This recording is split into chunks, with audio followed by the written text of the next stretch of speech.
everyone, welcome to my channel. My name is Emily and I've been living in downtown Calgary for just over 2 years. I wanted to make this video to provide an idea of the cost of living for anyone interested in moving to Calgary. I'm 24 years old and I live alone in a one-bedroom apartment in the heart of downtown.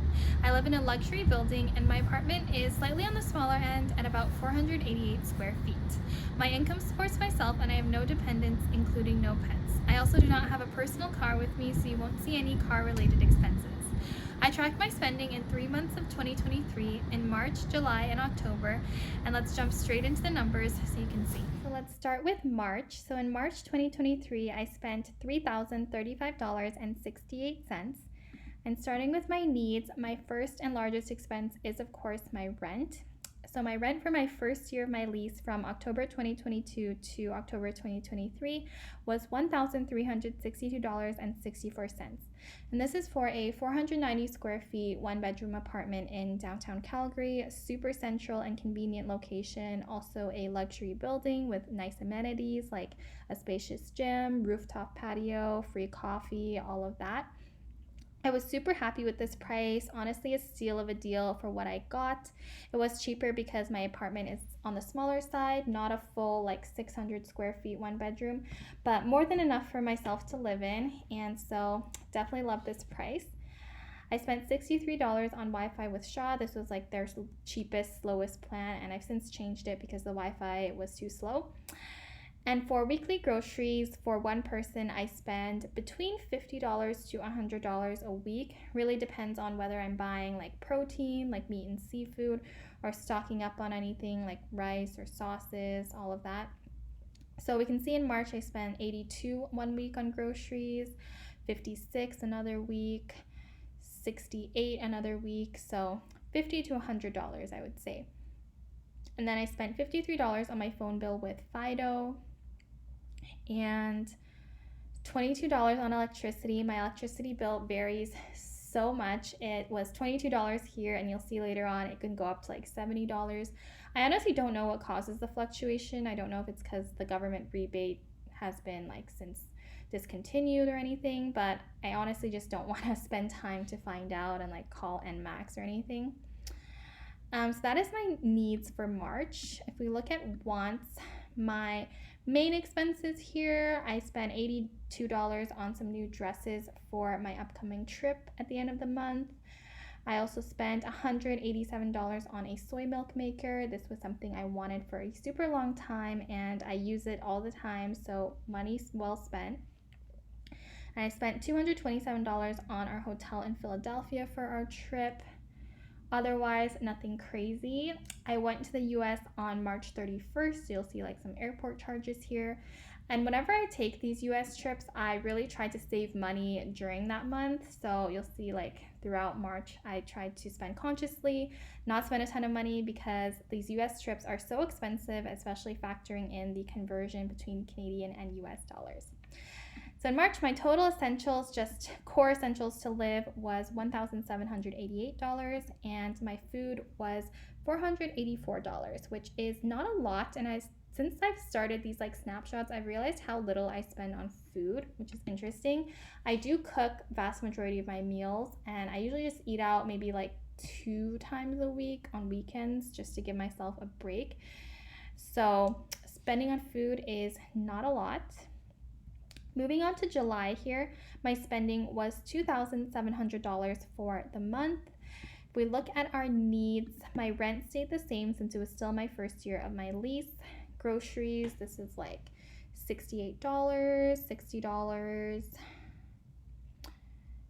and this is like $12. I think I was like out of town that weekend, so nothing crazy. Other needs, my phone bill went up by a few dollars. Some transportation costs with the C train. My Amazon Prime membership renewed this month, and that is absolutely a need. And it was my aunt's 60th birthday in July, so I spent money on her gifts as well as on her birthday decor for her dinner. And then for wants, so you can see I only spent $627 on wants. Same thing in July as March. I was going to the US at the end of the month on July 29th, and so I really tried to save money and spend consciously and to just not spend a ton so that I could spend on my trip. So for once, I just hung out with some friends, like dinner, brunch, bubble tea, all of that. I spent $132 on new flats from Vivea, which is the shoe company that has these super stylish but also comfy shoes. I was super happy with my purchase.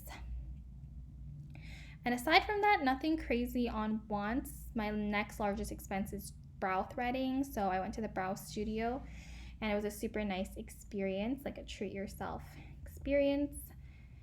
And my total essentials came out to $1,611 and my total food was just under $500. So pretty good month in July. Didn't spend a ton of money, was just in Calgary, and so that was great. And now on to October. So my October spending was $5,333.18, which is a lot higher than the other months. And this is because I booked travel in October. So you'll see in like March and July when I was already traveling to the States at the end of the month, I had booked my flights like the month prior. So you don't see those charges in that month. But in October, I booked my travel for Christmas, so in December. And so you'll see like the flight, the hotel, everything adds up a lot. So that's what brought my spending up so significantly.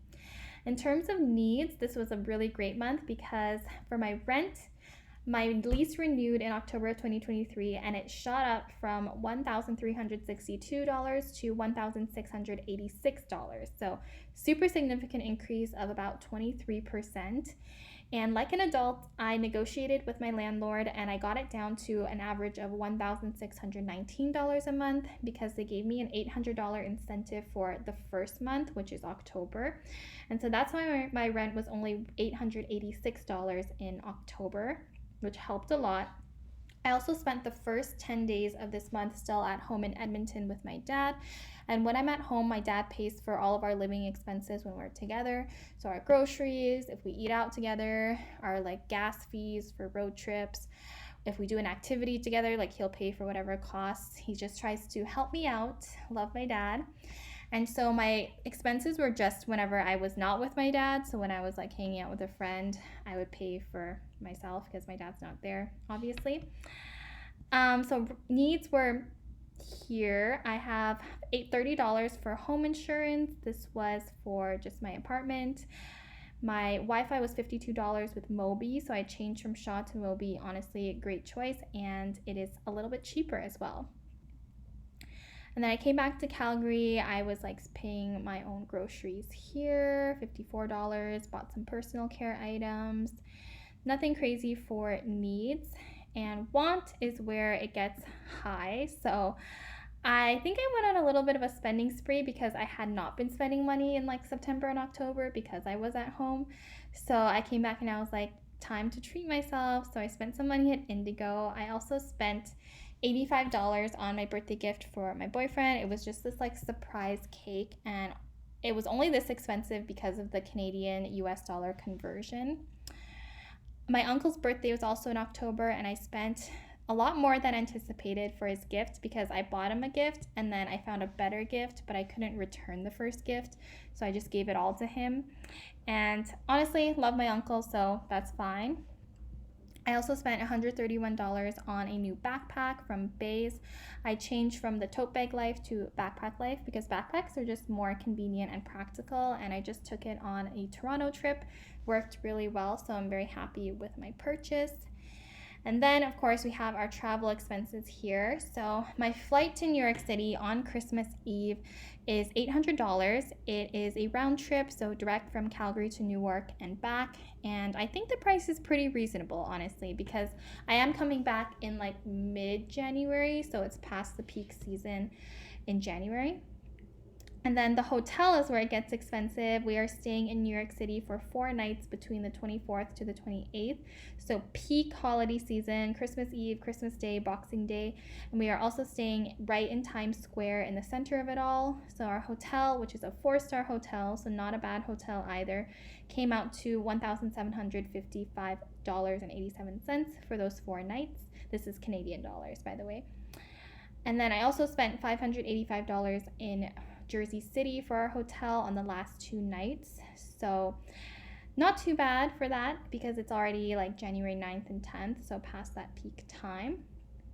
And so definitely this month was influenced by that travel expense, but trips to the US are a part of my life, and so they are a part of my spending.